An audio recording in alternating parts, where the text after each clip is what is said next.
नमस्कार। 15 अप्रैल 1912 अटलांटिक महासागर में देर रात एक सिग्नल गूंजता है CQD DMGY। टाइटैनिक का डिस्ट्रेस कॉल। CQD उस जमाने का SOS समझ लीजिए, D मतलब फ्रॉम और MGY टाइटैनिक का कॉल साइन। बिल्कुल।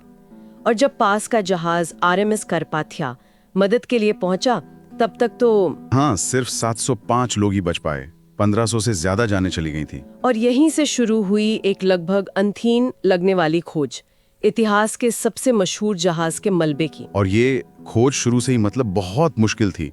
सोचिए, 20वीं सदी की शुरुआत है, गहरे समंदर में खोजबीन की तकनीकें वो तो थी नहीं। हाँ, उस वक्त तो ये सब सोचना भी मुश्किल रहा होगा। बिल्कुल। कुछ शुरुआती आइडिया तो बड़े अजीब थे। कोई कह रहा गुब्बारे बांधो, कोई गहरा शवों को निकालो, जो गहरे पानी के दबाव में मुमकिन ही नहीं था। अच्छा। फिर वर्ल्ड वॉर 1, ग्रेट डिप्रेशन, फिर वर्ल्ड वॉर 2, इन सब चक्रों में ये खोज कई दशकों के लिए ठंडे बस्ते में चली गई। तो आज का हमारा ये अन्वेषण इसी खोज पर है। हमने अंतरिक्ष टीवी के वीडियो ट्रांसक्रिप्ट का इस्तेमाल किया है ये समझने के लिए कि आखिर 70 साल से ज्यादा तक समंदर में गुम रहने के बाद टाइटैनिक मिला कैसे। तो चलिए शुरू करते हैं। हाँ बिल्कुल। पहला सीरियस अटेम्प्ट कब हुआ? वो हुआ 1953-54 में। एक कंपनी थी रिडसन बिजली लिमिटेड। उन्होंने सोनार यूज किया। सोनार मतलब साउंड वेव से खोजने की तकनीक। हाँ भाई, पर कुछ हाथ नहीं लगा, नतीजा 0। फिर 70 के दशक में तो कुछ और भी मजेदार आइडियाज आए। अरे हाँ बिल्कुल, जैसे पिघला हुआ मोम या वेसलीन भर दो, सोचा कि वो तैरकर ऊपर आ जाएगा। क्या बात है। और एक था कि लाखों पिंग पोंग बॉल्स भर दो। इससे पता चलता है कि लोग समझ ही नहीं पा रहे थे कि प्रॉब्लम कितनी बड़ी है। सही बात है।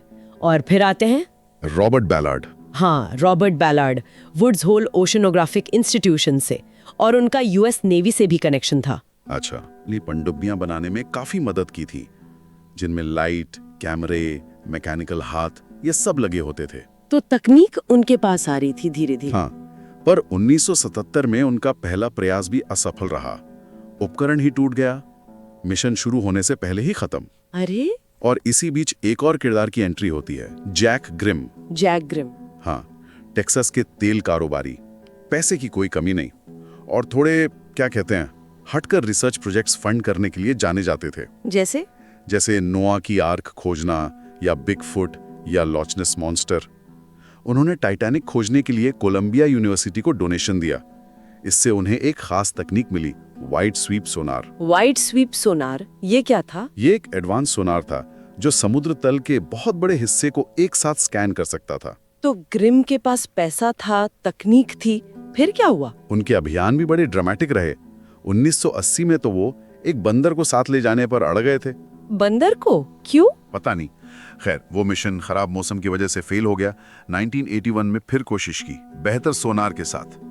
14 संभावित जगहें जांची, पर कुछ नहीं मिला। कुछ भी नहीं? नहीं, बस समुद्र की प्राकृतिक बनावटें। आखिरी दिन उन्हें एक प्रोपेलर्स जैसी चीज दिखी तो, पर किसी ने माना नहीं। फिर 1983 में तीसरी कोशिश, वो भी नाकाम। मतलब पैसा और तकनीक ही काफी नहीं था। बिल्कुल, शायद सही स्ट्रैटेजी नहीं थी। दूसरी तरफ बलार्ड पैसों की तंगी से जूझ रहे थे, पर उनके नेवी वाले कनेक्शन काम आए। नेवी का क्या रोल था इसमें? 1982 में बलार्ड ने नेवी को आर्गो का आइडिया दिया, एक डीप सी व्हीकल जो समुद्र की गहराइयों से लाइव वीडियो भेज सकता था। अच्छा, लाइव वीडियो? हाँ, अब नेवी को टाइटैनिक में कोई दिलचस्पी नहीं थी। तो फिर? उनको दिलचस्पी थी टेक्नोलॉजी में और अपनी 2 डूबी हुई परमाणु पनडुब्बियों में, USS स्कॉर्पियन और USS थ्रेशर।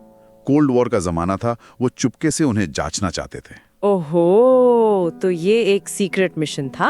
हाँ, नेवी ने कहा ठीक है, हम आर्गो को फंड करेंगे, पर पहले तुम हमारी ये 2 पनडुब्बियां खोजो।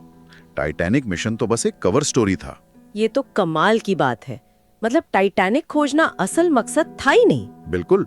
और यहीं उन पनडुब्बियों को खोजते हुए बैलार्ड को वो आइडिया आया जिसने सब कुछ बदल दिया। क्या आइडिया? उन्होंने देखा कि पनडुब्बियों का मलबा, मतलब छोटे छोटे टुकड़े, वो एक निशान बना रहे थे, एक रास्ता जो सीधा मुख्य ढांचे तक ले जा रहा था। अच्छा। तो उन्हें समझ आया, टाइटैनिक जैसे विशाल जहाज को सीधे खोजने के बजाय उसके बिखरे हुए टुकड़ों का निशान ढूंढना वो ज्यादा आसान होगा। ये गेम चेंजिंग सोच थी। वाह, मतलब बड़े जहाज के बजाय उसके मलबे के फैलाव को ढूंढो। एग्जैक्टली। तो पनडुब्बी मिशन पूरा हुआ और फिर 22 अगस्त 1985 को बैलार्ड और उनकी टीम टाइटैनिक की खोज पर निकले। आर्गो समंदर में उतरा, लाइव फीड आने लगी। और फिर कितने दिन लगे? 9 दिन तक कुछ नहीं मिला, बस मीलों तक फैला समंदर का तल। टीम की उम्मीदें शायद कम हो रही होंगी।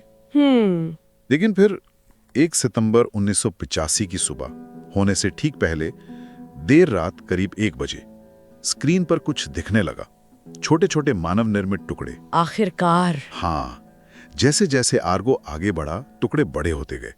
टीम में एक खामोशी छा गई, पर वो उत्साह वाली खामोशी थी। और फिर उन्हें टाइटैनिक का एक विशाल बॉयलर दिखा। ओह। और उसके ठीक बाद टाइटैनिक का जाना पहचाना ढांचा। 73 साल बाद वो मिल गया था। 73 साल, अविश्वसनीय। और वो जैक ग्रिम वाली बात, हाँ, वो विडंबना ही है। बाद में पता चला कि ग्रिम अपने तीसरे अभियान में लगभग उसी जगह से गुजरे थे जहां मलबा मिला, पर वो उसे पहचान नहीं पाए। क्या पता, शायद वो प्रोपेलर वाली चीज वहीं रही हो सकता है, कौन जाने। पर अंत में ये खोज कामयाब हुई। दृढ़ता, नई तकनीक जैसे आर्गो, नेवी के गुप्त मिशन से मिली सीख, और सबसे जरूरी रणनीति में उस बदलाव की वजह से बड़े जहाज के बजाय छोटे टुकड़ों का पीछा करना। तो ये थी टाइटैनिक के मलबे की खोज की कहानी। और जाते जाते एक सवाल श्रोताओं के लिए छोड़ जाते हैं, जो स्रोत में भी उठाया गया है। इतने साल हो गए खोजे हुए, पर टाइटैनिक का मलबा आज तक समंदर से बाहर क्यों नहीं निकाला गया? इस पर जरूर सोचिएगा। आज के लिए इतना ही। मिलते हैं अगले पॉडकास्ट में। तब तक के लिए अलविदा, शुभ रात्रि।